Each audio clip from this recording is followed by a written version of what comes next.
Fala galera, grupo de estudos, vamos então dar continuidade ao nosso curso de análise instrumental, nossa terceira aula de espectrofotometria. E vamos começar a dar continuidade, né, ao assunto de espectrofotometria de absorção molecular. Falando um pouco mais de cálculo, embora esses cálculos também são válidos para a absorção atômica, que a gente vai especificar mais na próxima aula. Então vamos lá. Falar agora a gente terminou de falar na aula passada da curva de calibração e também do espectro de varredura. E agora a gente vai falar do método da adição padrão. Bom, a técnica de adição padrão, ela vai ser utilizada quando as condições da amostra não são reprodutíveis nos padrões. Então, seja isso por interações do cromóforo, ou seja, o que é um cromóforo? O cromóforo é justamente aquela espécie que vai ter a capacidade de absorver energia devido à sua coloração, certo? Ou seja, é o que apresenta a cor no nosso, visualmente na nossa amostra. Então, ou até uma outra espécie que esteja opticamente ativa, ou seja, que absorva alguma energia naquele comprimento de onda. Sendo assim, a técnica se baseia na adição de uma quantidade definida ao padrão após a gente fazer a leitura da amostra. Então a gente fez a leitura da amostra pura e depois a gente vai fazer uma nova leitura após a gente pegar uma alíquota da nossa amostra e adicionar um certo padrão. Então, pensa o seguinte. Primeiramente, a gente vai ter a nossa amostra pura. A gente vai pegar um volume de alíquota e vai ler. Perfeito? Leu aquela amostra. Avolumou para um certo volume e leu. Segundo, a gente vai pegar a nossa amostra, um certo volume, vai adicionar uma certa quantidade padrão, VP, ou seja, VA, volume da amostra, VP, volume do padrão. E a gente vai ter um segundo valor de absorvância. Obviamente, a minha absorvância 2 vai ser maior do que a absorvância 1. Por quê? A gente está adicionando mais cromóforo no meu sistema. Só que, como que a gente consegue relacionar isso matematicamente? Vamos então para a nossa folha auxiliar para a gente ver como que isso vai funcionar. Então vamos lá, vamos pensar o seguinte. A gente tem então considerar duas coisas. Primeiro, relembrar diluição. Vamos lá, quando a gente faz a diluição de qualquer sistema, então a gente a gente tem uma certa solução, pegou uma alíquota, um volume inicial e avolumou para um outro volume final, perfeito? Representando aqui só de forma genérica. Se a gente tem isso, aqui a gente tem uma concentração inicial, aqui a gente tem nossa concentração final. Então, qual é a relação que a gente tem? CIVI igual a CFVF, perfeito? O número de mols inicial é igual ao número de mols final. Eu apenas mudei a concentração e o volume que eu estou trabalhando, perfeito? Lembrando que o volume inicial é o volume da líquida. Isso vai ser válido para minha amostra, ou seja, para minha amostra pura, perfeito? Então, se eu estou querendo trabalhar então com a minha amostra pura, então o que é válido, eu apenas estou fazendo uma diluição. Eu tenho uma solução dela, peguei uma alíquota, avolumei e vou ler. Realizei a leitura da absorvância. Show? Esse é para uma amostra pura. Agora, quando eu estou adicionando um padrão, o que eu estou fazendo, né? Eu estou fazendo uma mistura. Uma mistura sem reação química. Então, o que eu estou tendo? Eu tenho a minha concentração inicial, eu vou pegar uma alíquota e vou passar para um outro balão volumétrico. Da mesma forma, eu preparei agora um padrão. Um padrão, ele vai ter uma concentração também definida, uma concentração CP. Vou chamar aqui de CA, que é C da amostra, para ficar mais fácil, ok? Então, concentração analítica da amostra é essa daqui. Esse daqui vai ter uma concentração do padrão. Eu vou pegar também um volume de padrão, uma alíquota, e vou transferir para o mesmo balão volumétrico. Depois, eu vou avolumar. Avolumei, eu tenho então um volume final e uma concentração final da minha solução. Então, o que eu estou fazendo? Eu estou pegando o número de mols da minha amostra, mais o número de mols do padrão, vai ser igual ao número de mols final. O número de mols da minha amostra vai ser o quê? CaVA. O número de mols do padrão vai ser CpVp. Isso vai ser igual a CFVF. Perfeito? Então aqui está a minha relação final. Eu posso isolar a minha concentração final nas duas amostras. Por quê? O meu interesse é justamente a concentração final que eu vou estar lendo no meu espectrofotômetro. Então o que eu tenho aqui? Daqui eu tenho que a concentração final vai ser o quê? Basta passar o volume final para o outro lado dividido. Vai ser CIVI, o CAVA, né? Sobre VF. Isso para minha diluição. Agora, para cá, a minha concentração final vai ser o quê? CaVA mais CpVp sobre VF. Então, é importante ter noção então, dessas duas fórmulas. Por quê? Vamos agora aplicar a lei de Lambert-B para os dois casos. Então, a minha absorvância 1 é da minha amostra pura. Eu vou ter o quê? Epsilon vezes B vezes a concentração.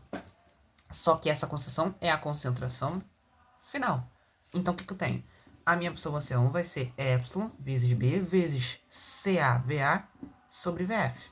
Perfeito? Então, essa aqui é a fórmula que define a minha absorvância 1.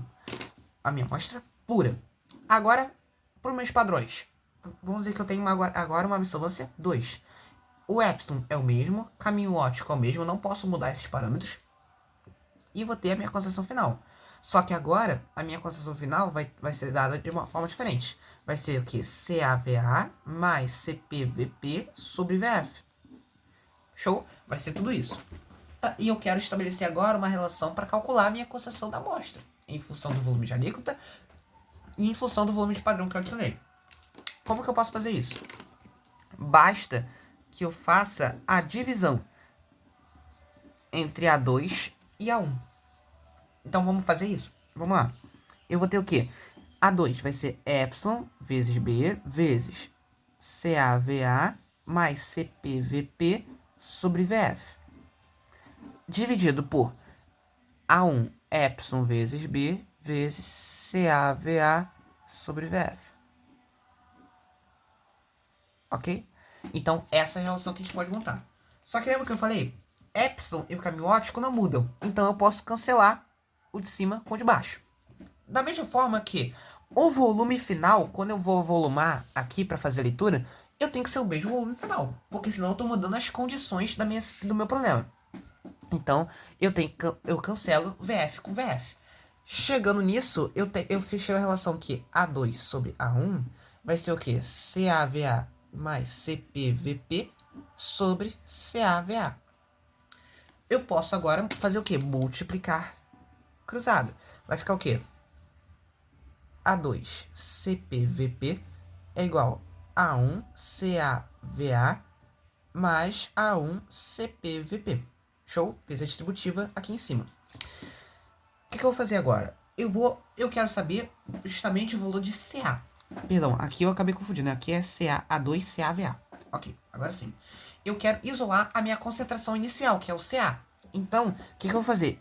Esse termo aqui eu vou passar para o lado subtraindo. Então vai ficar A2CaVa menos A1 CaVa é igual a 1 CpVp. Vamos lá. Percebe que eu tenho CaVa nos dois termos.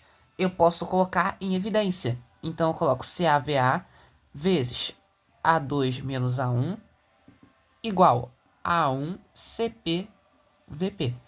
Agora, o que eu faço? Esse termo e esse termo eu passo dividindo.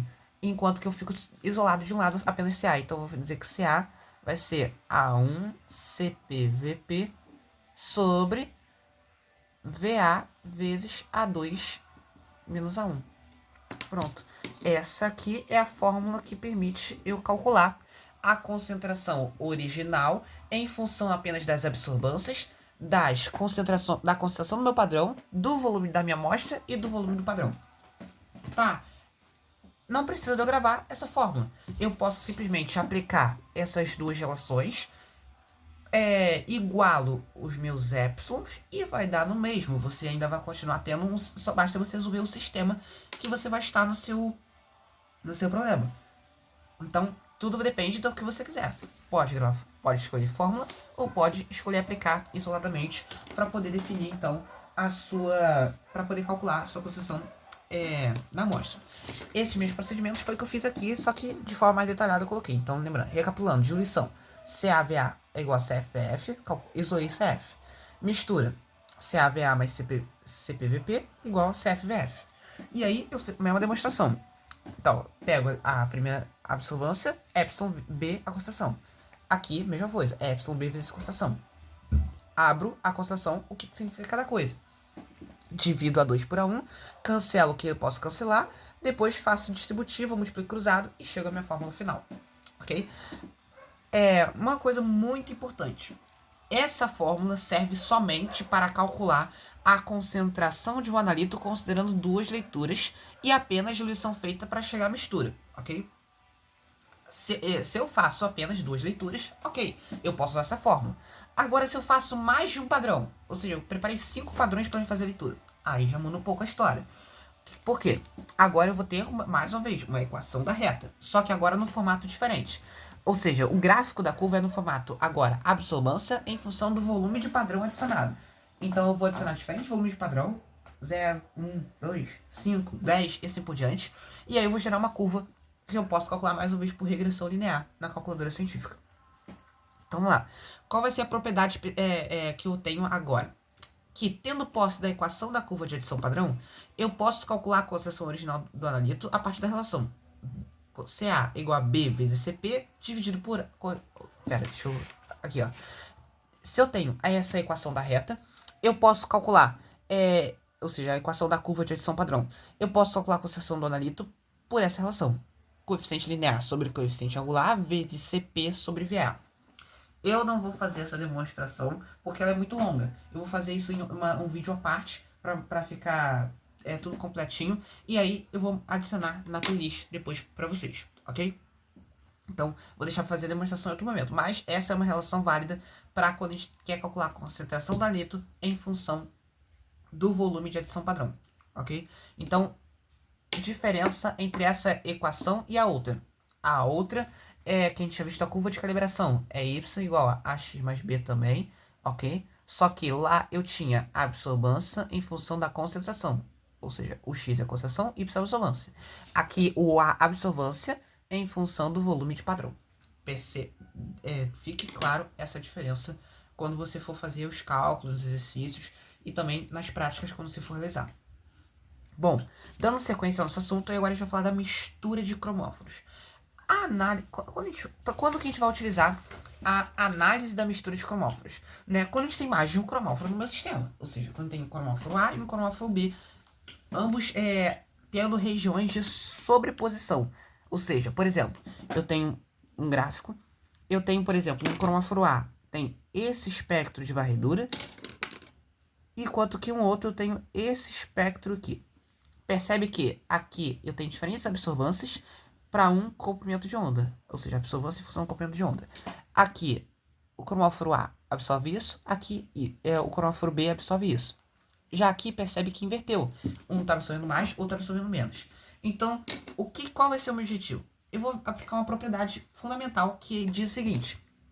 A absorvância total vai ser o somatório de todas as absorvâncias. Obviamente. Ou seja, no geral, a gente trabalha apenas com 2 analitos. Mas eu posso estender isso para N analitos. Ok? N cromóforos. Então, qual vai ser o procedimento? Eu vou realizar a leitura da amostra nos comprimentos de onda máximo correspondentes aos cromóforos que eu estou analisando. E eu vou aplicar a lei de Lambert-B para cada um. Então, pensa. O cromóforo A vai ter, por exemplo, o comprimento lambda máximo a 300 nanômetros. Já o cromóforo B vai ter o lambda máximo a 250. Eu vou fazer a leitura em ambos os comprimentos de onda, vou aplicar a lei de Lambert-B para cada um deles e aplicar a propriedade fundamental. Então, foi exatamente...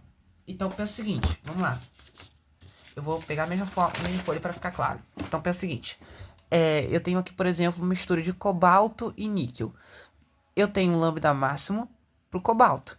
E eu tenho um lambda máximo pro níquel. Daí, eu vou realizar a leitura do cobalto e do níquel nesses 2 comprimentos de onda. Em cada um deles, eu vou aplicar a lei de Lambert-B, ou seja, A igual a epsilon vezes B vezes a concentração. Só que lembra de detalhe, o epsilon, ele varia conforme o comprimento de onda. Então, eu tenho que especificar. Então, vamos lá. Eu vou escrever o seguinte, eu vou escrever um sistema. A absorvância A, por exemplo, sei lá, 300... Vamos dizer que, supondo valores aleatórios, vamos dizer que aqui seja 300 e aqui seja 250, ok? Aqui é 250 nanômetros. Então, vamos lá. A absorvância 300 vai ser o quê? O epsilon do cobalto a 300 vezes o caminho óptico vezes a concentração do cobalto. Mais o epsilon do níquel a 300 nanômetros, porque eu estou realizando a leitura a 300 nanômetros, vezes caminho óptico, vezes a concentração do níquel. Pronto, montei a minha primeira equação. Agora, eu vou escrever também que a minha absorvância a 250 nanômetros vai ser o quê? O epsilon do cobalto a 250, vezes caminho óptico vezes a concentração do cobalto. Mais o epsilon do níquel a 250 vezes o caminho óptico vezes a concentração do níquel. Pronto. Os epsilons, eu vou ter esses valores. O caminho óptico eu também tem que ter. A absorbância eu vou ler no meu equipamento. Então, as minhas únicas incógnitas são a concentração do níquel e a concentração do cobalto. Para isso, basta eu resolver o sistema. Dependendo do sistema, eu posso fazer por método da adição. Dependendo do sistema, eu posso fazer pelo método da substituição. Ok? Vai depender de cada caso. Então, basicamente isso que está montado aqui. Ou seja, eu tenho um lambda máximo para uma espécie X, então a absorvância total de X no comprimento de onda X vai ser o epsilon de X em X máximo. Ou seja, o que é isso? A absortividade do meu analito X no comprimento de onda máximo do X vezes B vezes concentração de X. Mais epsilon do Y, do meu cromóforo Y, no lambda máximo de X, vezes caminho óptico vezes concentração de Y. Essa a nomenclatura é mais pesada, por isso que eu resolvi trazer o exemplo do cobalto e do níquel, porque geralmente nas aulas, né, das disciplinas, acaba trazendo essa notação pesada, né? X em X, X em Y, é muito confuso. Então por isso que eu trouxe essa notação com cobalto e níquel, mas não deixei de trazer isso, porque isso é o que geralmente você pode acabar encontrando no livro ou numa aula de algum professor. Então trouxe dessa forma. Da mesma forma, você vai fazer a mesma relação pro lambda máximo do cromóforo Y e fazer a mesma relação achando então o seu sistema. Então lembrando, a absortividade depende do comprimento de onda. Então, por isso que a gente tem que fazer tem que ter os dados da absortividade em um comprimento de onda e no outro, ok? E aí, para determinar a concentração de x do y, basta eu resolver o sistema do primeiro grau dessas variáveis. E aí, se eu fazer análise gráfica desse sistema, eu também posso fazer a seguinte relação. No comprimento de onda máximo de x, vamos supor que eu realizei vários padrões e realizei a leitura em vários comprimentos de onda. Fiz o espectro a curva de calibração para esse sistema. Lembra daquela relação da igualdade de coeficientes angulares que eu falei na aula passada. Então eu vou ter no comprimento de onda de x, eu vou ter y de x igual a x mais b e o y do y igual a 6x mais d. Vamos supor o seguinte, né? O cromóforo x e o cromóforo y. Aqui, por esse gráfico, a gente percebe que o x absorve muito mais do que o y. Então, esse aqui é o lambda máximo de x. Então, eu posso dizer que a absortividade de x em x vai ser o coeficiente angular, A, dividido pelo caminho óptico. Da mesma forma que aqui vai ser o coeficiente linear, só que agora aqui é C sobre B óptico. Da mesma forma, eu posso aplicar a mesma relação para o comprimento de onda de Y. Ou seja, só que Y, quem vai ter maior absortividade? O cromóforo Y. Enquanto que o cromóforo X vai ficar aqui embaixo. Então, a mesma coisa. Ou seja, aqui 6x mais D. Então, vamos lá. Se eu quero achar o coeficiente, a absortividade molar aqui, basta pegar o coeficiente angular, divido pelo caminho óptico. Aqui, a mesma coisa. Por que eu coloquei ax mais b e aqui 6x mais d? Para diferenciar, porque cada equação da reta vai possuir um coeficiente angular e um coeficiente linear diferente. Apenas troquei para diferenciar. Show? Porém, o raciocínio é o mesmo. Só quero calcular a absortividade. Calcula a equação da reta, pego o coeficiente angular, divido pelo caminho óptico. Acabou. É isso, mistura de cromóforos. E para a gente finalizar, para não precisar gravar mais uma aula, vamos falar então agora de desvios da lei de Lambert-Beer. O que são esses desvios? Desvios podem ter diferentes funções. O primeiro caso é quando a gente tem uma limitação da lei. Ou seja, para soluções muito concentradas, na faixa, por exemplo, maior que 10 a menos 2 mol por litro, as interações analítico solvente variam conforme o aumento da concentração. Isso vai provocar uma variação do índice de refração. Isso vai interferir diretamente no epsilon, ou seja, na minha absortividade. Então, se o meu epsilon é muito alto, ou seja, eu vou ter um desvio positivo. Se eu tenho um epsilon muito baixo, ou seja, favorece em epsilon mais baixo, então eu vou ter um desvio negativo. Se eu quero, então, representar isso graficamente, basta eu ver isso daqui, ó. Eu tenho a minha lei de Lambert-Beer, que é essa reta, em azul, em preto o desvio positivo, em vermelho o desvio negativo. Então, tudo isso vai variar conforme o que eu estou facilitando, o que eu estou aumentando em relação ao meu epsilon. Qual vai ser a solução geral para mim? Eu vou diluir a minha amostra para a análise ocorrer na faixa ideal da curva, a faixa linear, ou seja, entre 10 a menos 7 e 10 a menos 10, que é a faixa ideal para a espectrofotometria. Segundo fator, desvio químico, ou seja, ela vai ocorrer por reações não completas, ou seja, geralmente isso acontece em equilíbrio químico, onde eu tenho uma constante de equilíbrio, que ela pode ser baixa ou alta. Então, geralmente isso ocorre em constantes muito baixas. Então, se o Kc favorece a formação do cromóforo a altas concentrações, ou seja, se eu aumento a concentração do narito, o Kc favorece a formação, eu tenho desvio positivo. Se o Kc favorece a formação do cromóforo em baixa concentração, eu tenho desvio negativo. Basicamente isso. Além disso, a gente pode também ter desvios por erro da instrumentação. Ou seja, o filtro. Se o filtro é formado, por exemplo, a gente viu lá no fotocolorímetro, que eu preciso ter o filtro da cor que é complementar a cor visível, certo? Se eu tenho um filtro que é formado por uma mistura de lambdas, uma mistura de comprimento de onda, uma combinação de diferentes cores, a substância irá absorver menos do que a radiação esperada, de acordo com aquele comprimento de onda máximo. Então eu vou ter um desvio negativo. Outro erro possível, eu tenho espalhamento da luz no aparelho, por uma superfície refletora. Então pensa, eu não estou utilizando aqueles equipamentos auxiliares que eu tinha falado anteriormente nas outras aulas. Então eu vou ter um espalhamento muito fácil. Então o que isso vai fazer? Eu estou com comprimento de onda diferente do meu comprimento de onda máximo. Então eu vou ter mais uma vez um desvio negativo. Então, por quê? Eu não estou chegando com minha radiação incidente totalmente na minha, como posso dizer, na minha cubeta. Isso vai provocar uma diferença de intensidade na minha absorvância. E da mesma forma, cubetas sujas ou não uniformes também vão provocar o erro brutal na sua absorvância. Principalmente se você não fizer o branco. Se você não fizer o branco, aí é que vai dar erro mais brusco ainda. Então, gente, essa foi o nosso conteúdo de espectrofotometria, de absorção molecular e os cálculos respectivos.